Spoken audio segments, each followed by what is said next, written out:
Hello, everyone, and welcome to another episode of the Destination Marketing Podcast. I'm your host, Adam Stoker. We've got a great change of pace episode today, a little bit of a different tone, or maybe not tone, but topic than we've had over the last several weeks, and I think it'll be a good change. But before we dive in with our guest, I've got a monologue that I want to walk through, and there's been several kind of disparate thoughts in my head that have come together for this monologue, and all of a sudden I kind of feel like I've had a little bit of an epiphany that I just can't not share. And so I want to start with the fact that I ran a poll on my LinkedIn page probably 3 weeks ago now. And on that poll, I asked, I said, I'm trying to prioritize which solutions I'm working on for the industry. So what's the biggest priority for you and your organization? And one of them was funding challenges and attacks. The other one was affordable content. And then there was a couple more. To be honest with you, I can't remember what each individual one was. Maybe I should click over and look at that, but I don't want to go through the danger of trying to find it, not being able to find it live on air. So the thing that was interesting about that poll is that 81% of my respondents said that funding challenges are the number one priority that needs to be solved for the industry. And so I had that kind of floating around in my head, and I've been debating whether or not to build a monologue out of the poll results from that poll for probably 2 weeks now. But yesterday, I was recording an episode of Destination Discourse with Stuart Butler, and Dan Gibson from McMinnville, Oregon was our guest. And Dan said something that really stood out to me. Dan said, we don't talk about failure enough in our industry. In fact, we frame everything we can as a smashing success because we want to make sure that we don't give the indication that things aren't going well. And I believe that a big part of that is fear of sharing failure, because if we share a failure and our board thinks we're failing or our stakeholders think we're failing, it's going to cause some major challenges and issues for us. And I think there's a direct tie between the fear of failure and the culture of playing it safe. And we've talked a lot in the destination marketing industry about how when we play it safe, we end up, it's inevitable. If you're playing it safe and you're not taking a risk, you end up in the sea of sameness. Well, what's the number one complaint from a marketing perspective in our industry is that we are in the sea of sameness, that there's so many destinations. If you look at their advertising, you could trade out the logo and maybe an image, and it's the same destination, because guess what? If your core identity is everything outdoors for families, well, there's probably about 250 other destinations that can claim the very same thing. Or how about beaches? Well, we've got thousands of miles of beaches in the United States, and guess what? The water looks really pretty up against the sand in a sunset in almost any destination, right? And so there's so many things that are happening right now that are causing the sea of sameness, but I think one of the largest portions is this fear of taking a risk, this desire to play it safe. And the dots that connected for me recently, and it was yesterday as I was talking to Dan, is that there is a direct line between the fear of failure and the desire to play it safe and the funding challenges that we're dealing with. Because if everything looks the same and nothing that we do is remarkable or unique, the end result is that our funding is going to be questioned because we're not doing something that has a significant enough impact on the destination to guarantee that we actually drove the inspiration for the travel. And so the problem that I think we have right now is that there was a stack of dominoes set up. And years ago, the first domino started to fall with the fact that we started regressing to the mean of playing it safe as an industry because we wanted to protect our funding, because we didn't want to have our board or stakeholders or political stakeholders question the job that we were doing. So we framed everything as a success. We didn't share our failures. We didn't take risks. And now the domino that's falling is that across the country, we have destinations whose boards, stakeholders, politicians are questioning the value that they're bringing to the community. Why?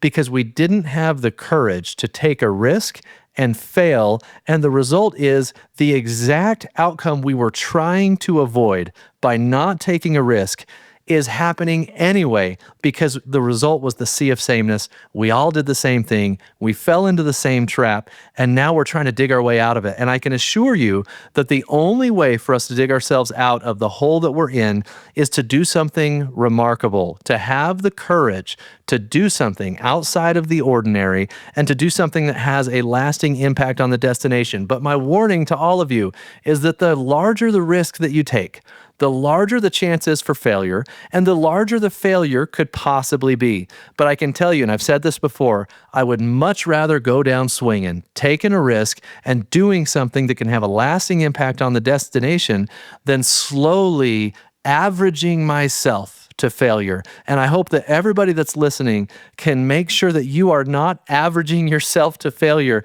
and instead you're having the courage to take a risk. And yes, you might fail, but I can tell you that the failure that comes along with taking a risk is much more beneficial to you as a marketer and an individual than the failure of just doing average work until somebody finally realizes that we're not making a difference.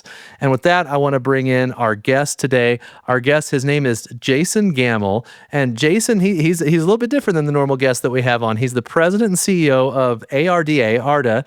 And Jason, I would love to have you maybe start out by reacting to my monologue here. And then, of course, we can dive into the conversation that we had scheduled for today.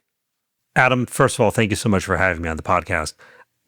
This topic is a near and dear to my heart and the trade association I run here in the timeshare vacation ownership industry, where being entrepreneurial is so important. Taking risks is so important, but we all have that same, I like that sea of sameness.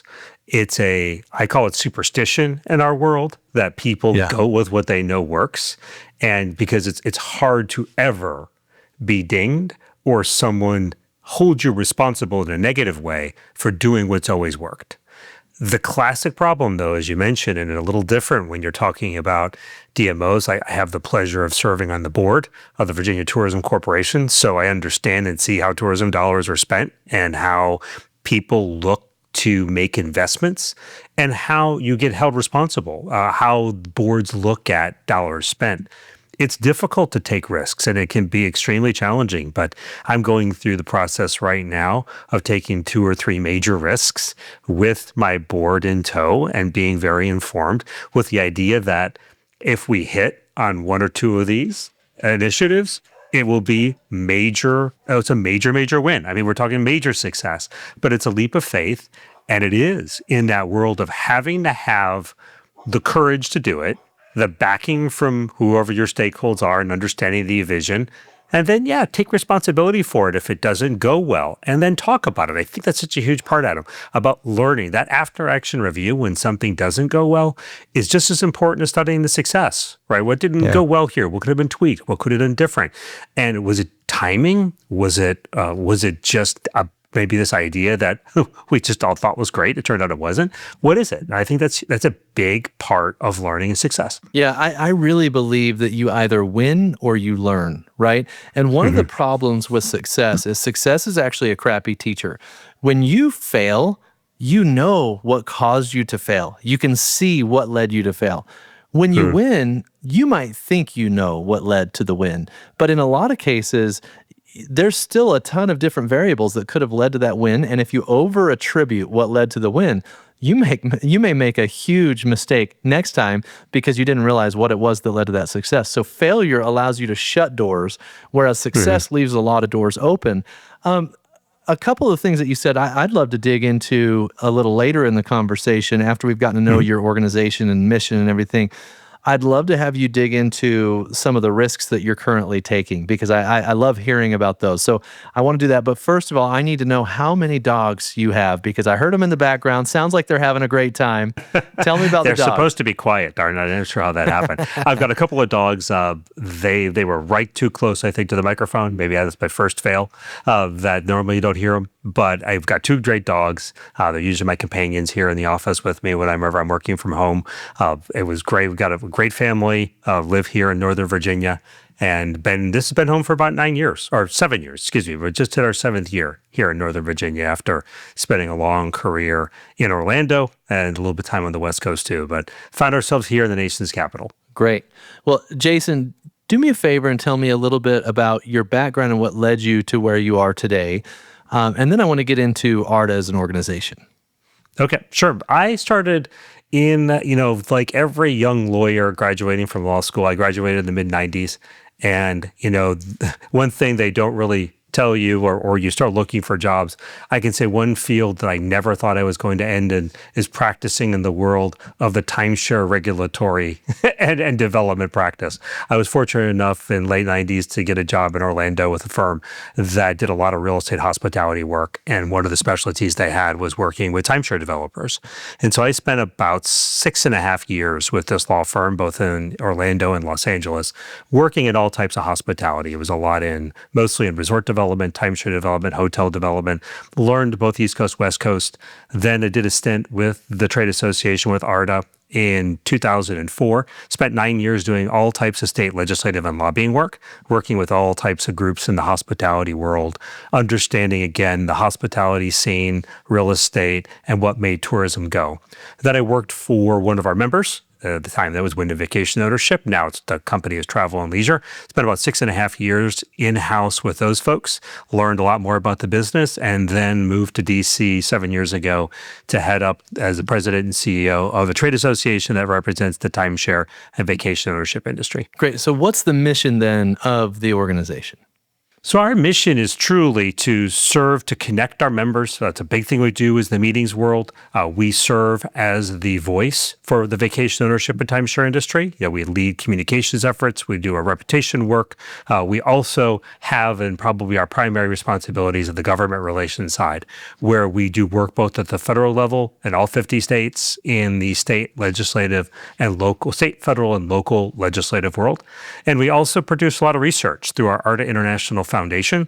We produce a number of research reports every year and talk to all types of things about timeshare ownership, the economic impact, and as well as a really great tool that we started about 2 years ago called our Vacation Ownership Sentiment Index, where we take 500 travelers and we match them up with 500 timeshare owners and take a look at all things for how they're feeling about the economy. How are they looking at their vacations? What are they planning on? All types of things to understand how these travelers, really what makes these travelers tick. Great. So this is a podcast that targets destination marketing professionals, right? All over the US, Canada, and even different places around the world. Why should they be interested in what the president and CEO of ARDA has to say? And what are the parallels between destination marketing organizations and the timeshare industry? The DMO world is fascinating to me, to tell you the truth. We've spent a lot of time as an industry working with different DMOs, depending on some of the larger DMOs that you recognize, people who've got large concentrations of timeshare. But if we just start out for kind of what timeshares are, right? I think that's the first thing that needs to be understood is how they operate and how can they be beneficial to a DMO? How can a DMO work with populations of timeshares if they have them in their area or even adjacent, kind of even within an hour or two away? Like, what do these resorts bring? I think most people sort of have this outdated concept of timeshare being, well, the same visitor that's coming back to the same resort year after year at the same week, right? It's this very static type of industry. It's really changed over the last 10 or 15 years in particular, with major hospitality brands dominating the space, like Marriott, Hilton Grand Vacations. We've got Travel and Leisure, as I mentioned, Disney Vacation Club, Holiday Inn Club, and some other great brands like Westgate Resorts. These are folks that are both on the private side and also publicly held. Now, they're very dynamic in their use. You have a good amount of the time you have owners staying at resorts. Other times it could be exchangers. But what I think people don't really fully understand is that we do, as an industry last year, about $3.3 billion in rental income and rental revenues. And on those rental revenues, everyone's paying the transient accommodations or tourist accommodations tax.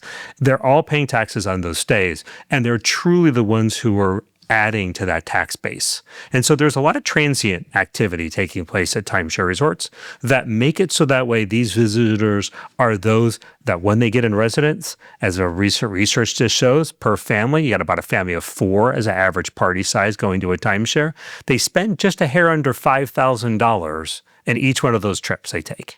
So you start thinking about what they do. They already have paid for their accommodations, because timeshare is very much a prepaid accommodation. So their accommodations sort of are set. So they're staying at their place, and now they're looking to what to go do.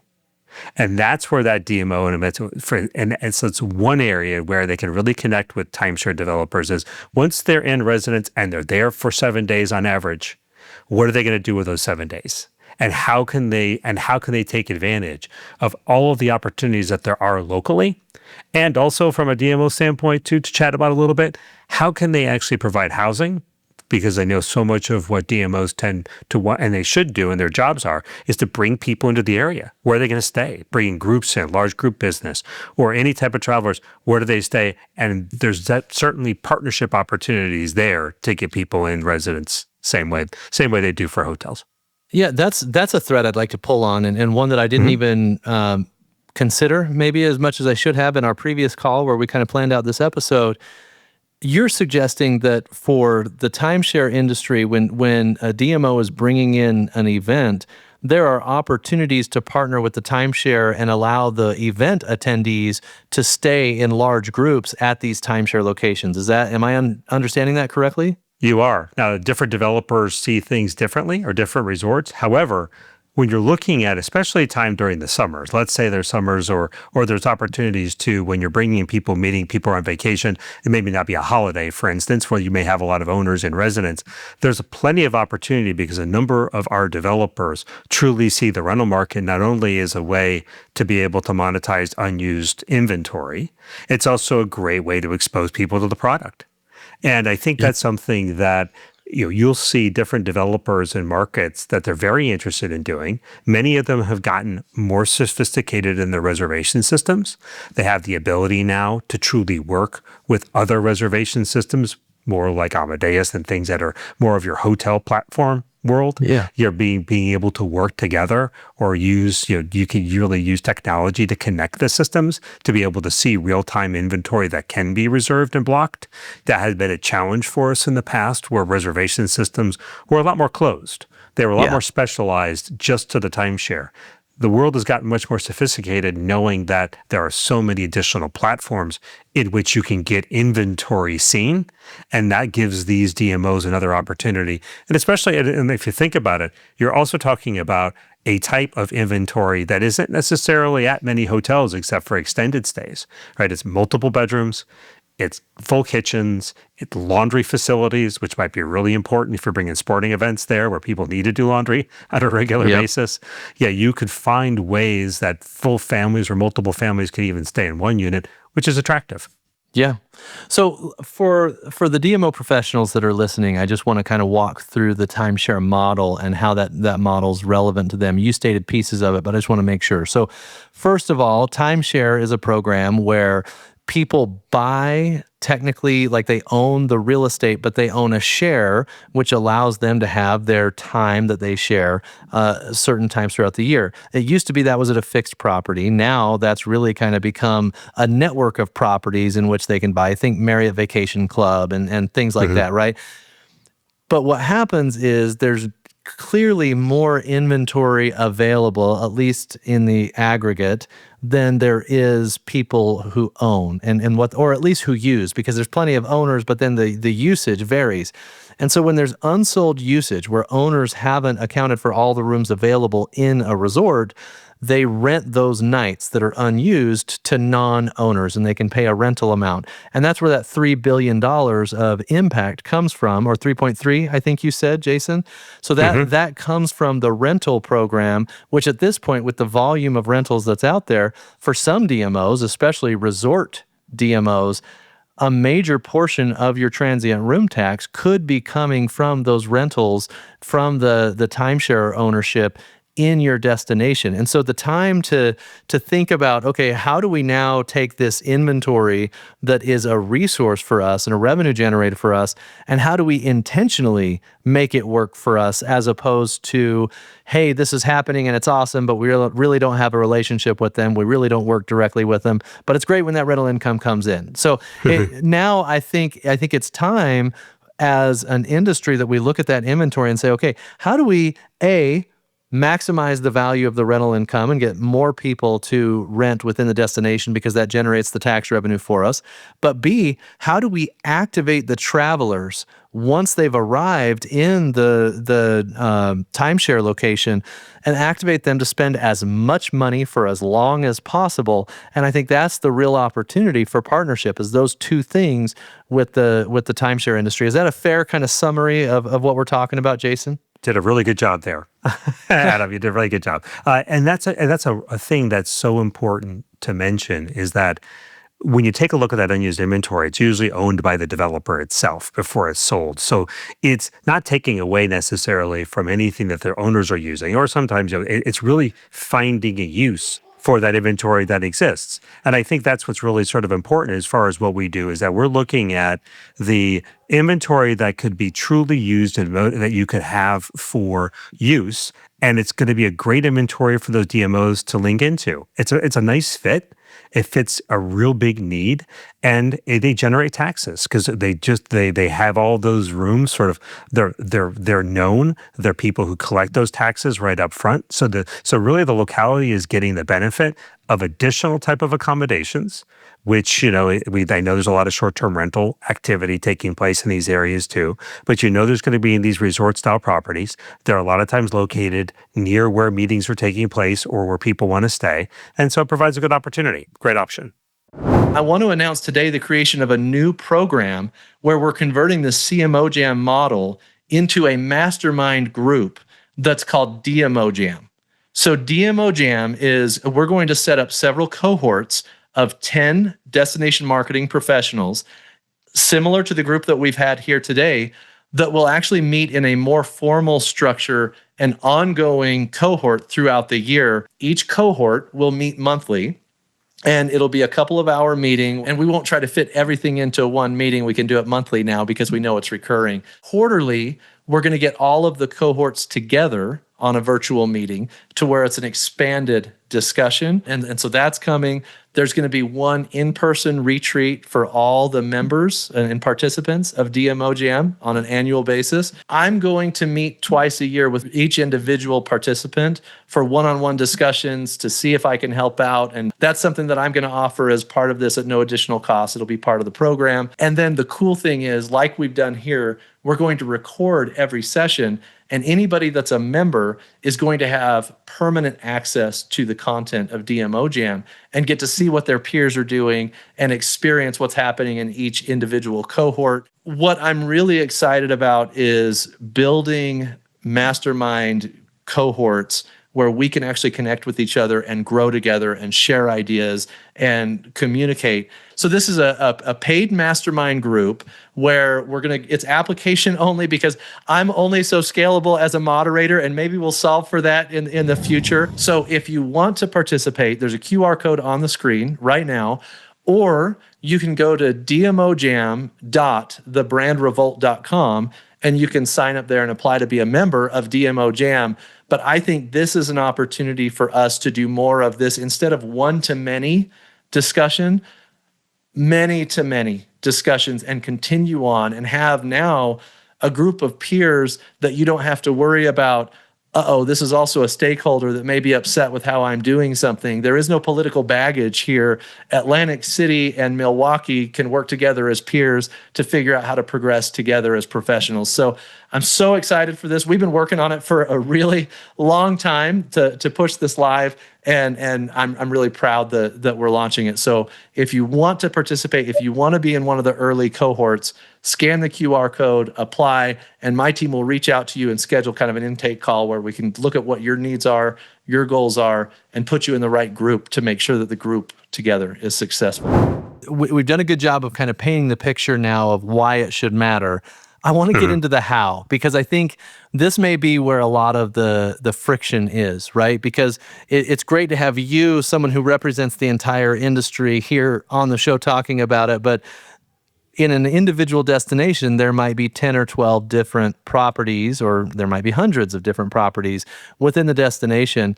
How do you build those relationships as a destination marketing organization? Who do you even go to at the timeshare resort? Because I mean, a lot of those too, they have centralized management that aren't on site at the resort. Some of them have on site management at the resort that, well, everybody has management, but I think you get what I'm saying, that can make those kind Yeah. of decisions to partner with the DMO. So how do we go about it? Like, what's our process to build a better connection between these two industries?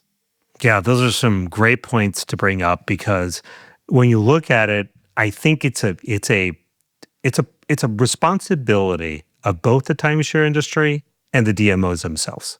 Because you're right, there isn't always a natural person to go to. The first person, quite honestly, that a DMO might interface with is probably a resort general manager. Because that general manager is going to be connected, understand both the sales and marketing side, which is an important side for the DMO to understand, which is the sales marketing side, and then there's a resort operations side. And then there are regional and area managers that may come into play. Because when you're starting to look and building that relationship, it kind of starts on the ground, right? I think it's important that that resort general manager think of the various organizations that they're locally going to be part of. The DMOs are one of them. Second, it's going to be maybe a local hotel association that has, operational support for that area. Our trade association is great at the national level, but we don't really have local chapters, for instance.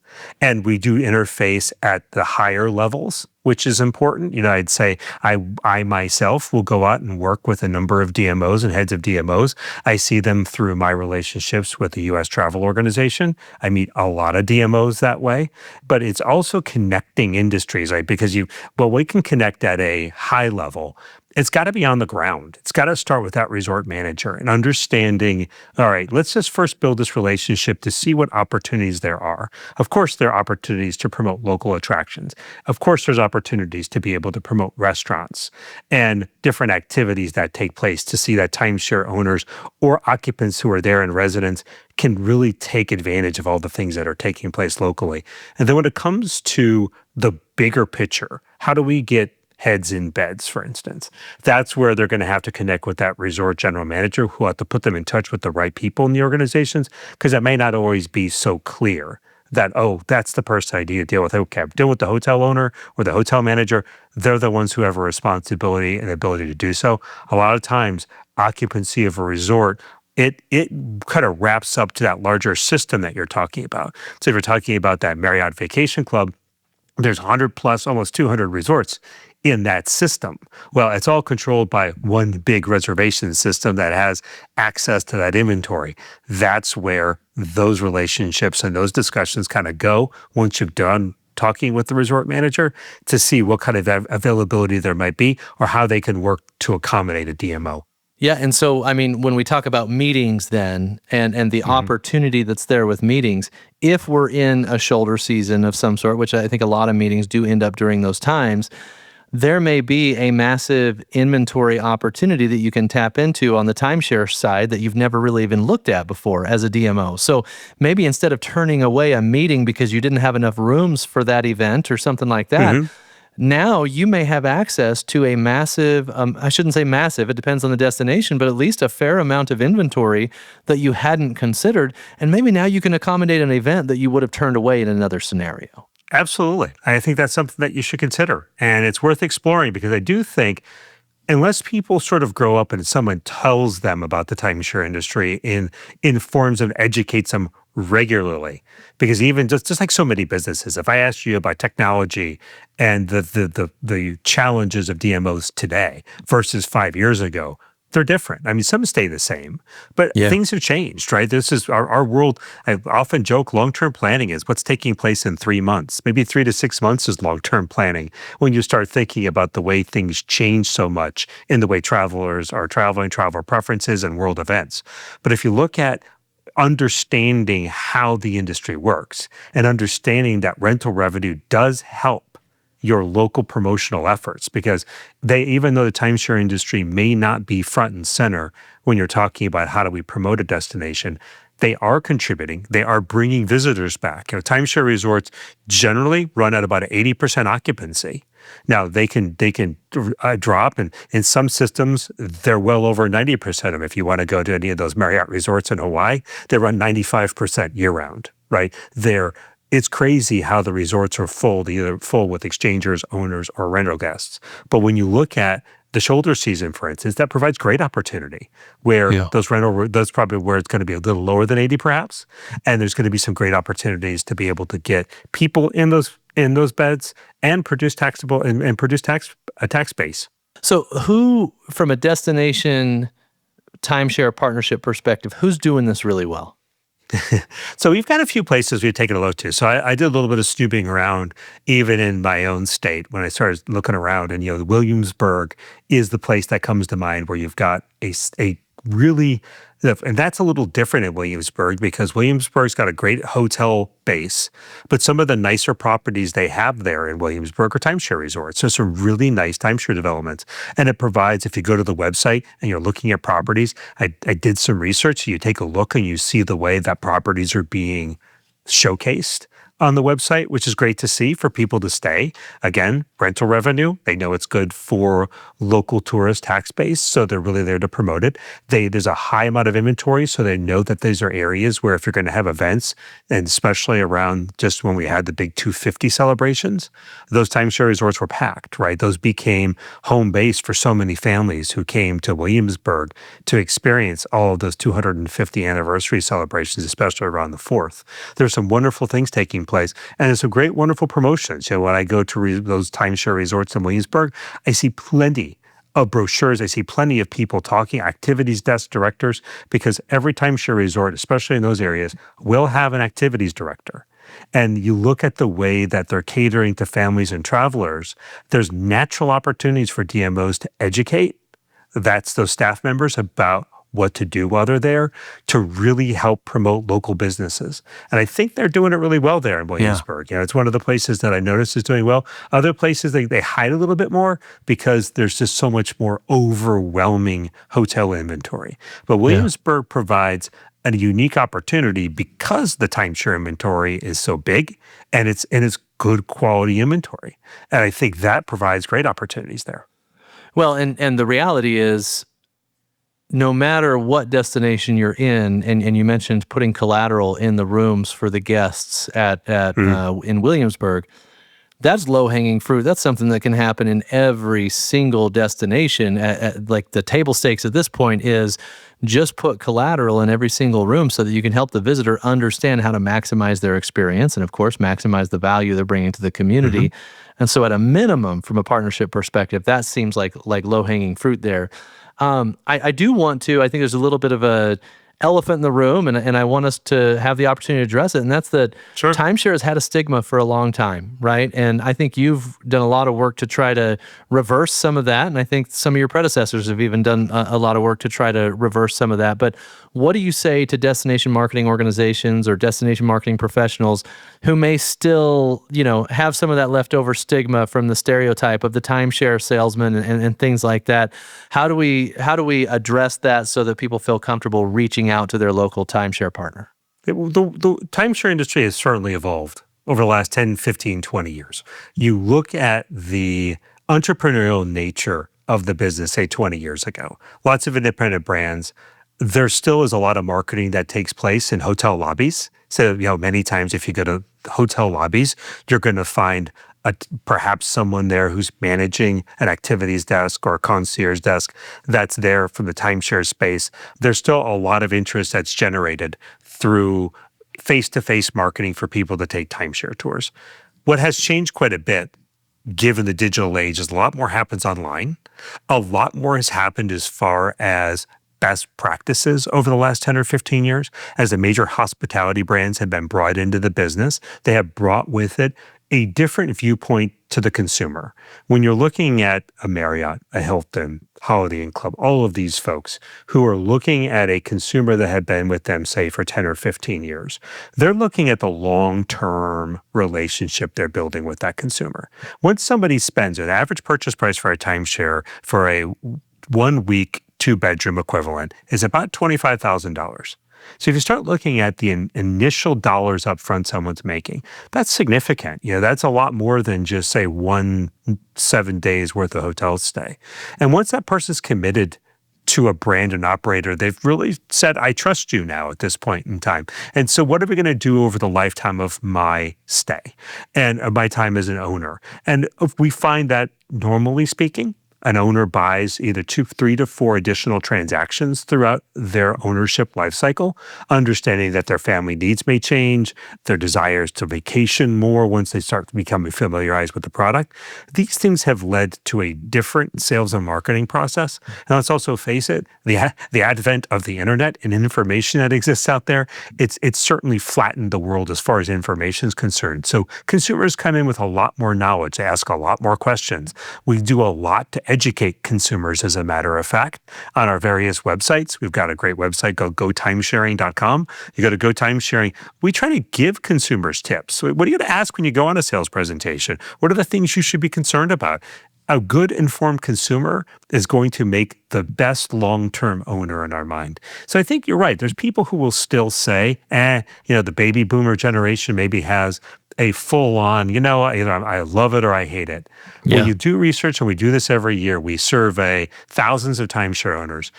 Over 90% of them this past year all said that their timeshare ownership experience was good to excellent, right? So you're looking at people who are very happy with the product and the way it works.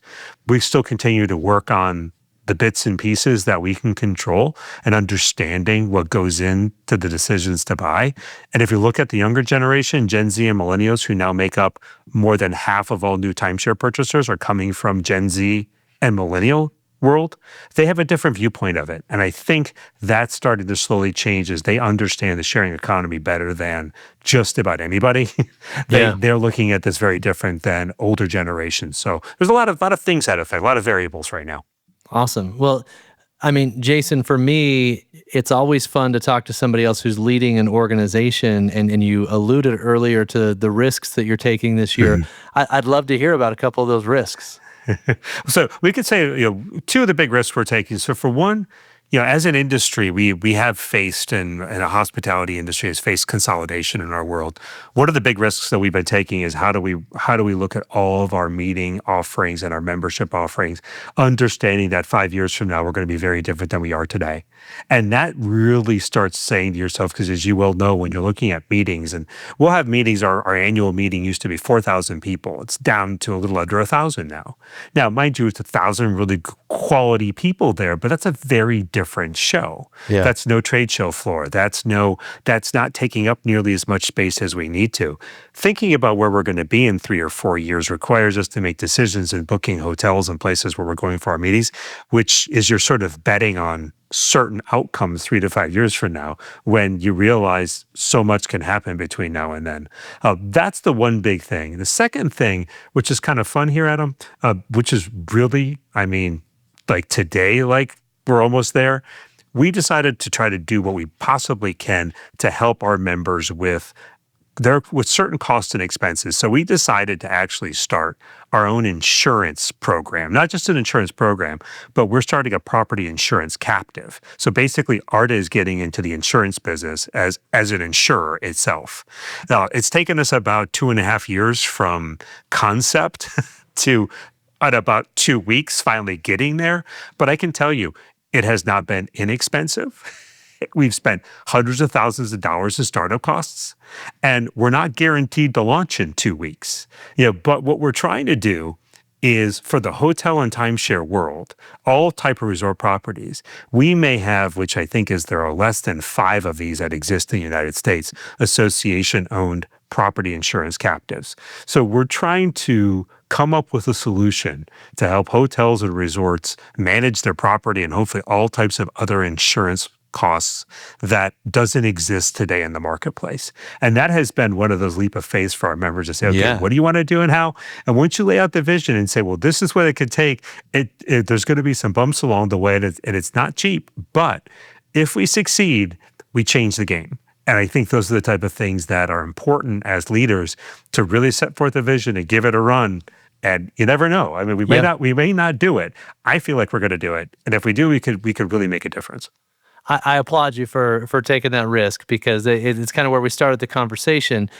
if you're going to fail spectacularly, right? Yes. And do something Yes. big. And I think, your organization starting an insurance company, that is a great example of thinking completely differently and doing something that's blazing a new trail for the organization. That's exactly the type of risks we should be looking at. And guess what? If you fail, boy, you'll learn a ton in the process and may add more value to your members than you did before. So, man, that's a great place to kind of bring this conversation full circle, Jason. It's really great to hear some of the stuff that you're up to. I appreciate you coming on and sharing your knowledge with us today.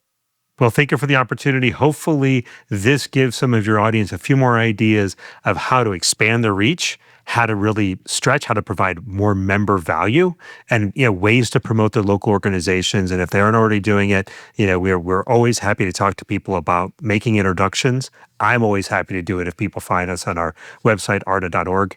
Come find my name, send me an email, do what we can, or Adam, get in touch with you, and you can get me the information. I would love to see our industries working more together. I think there's tremendous opportunity out there.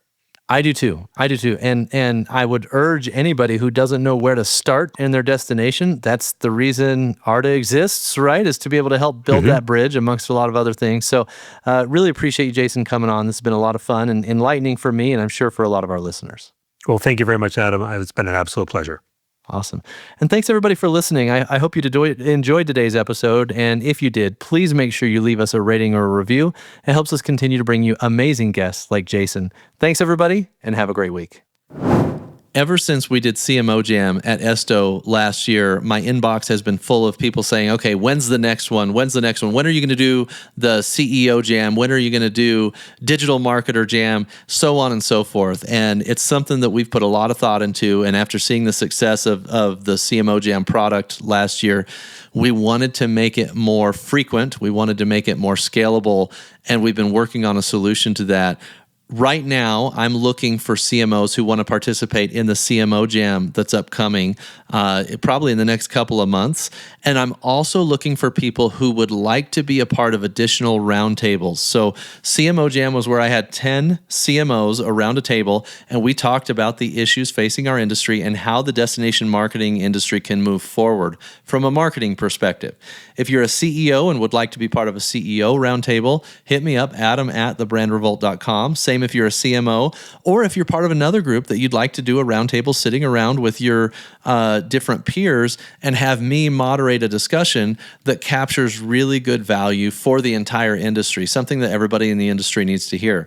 I really would love to have all of you participate in some of these roundtables that we're putting together, and I'm even working on something that's going to be more fun, bigger, and more opportunity for you all to connect with your peers in these types of roundtable settings. We're all going to learn from each other. It's the only way we survive this thing, is we all need to work together, help each other move forward, and build for the future, build an industry that's sustainable for the future.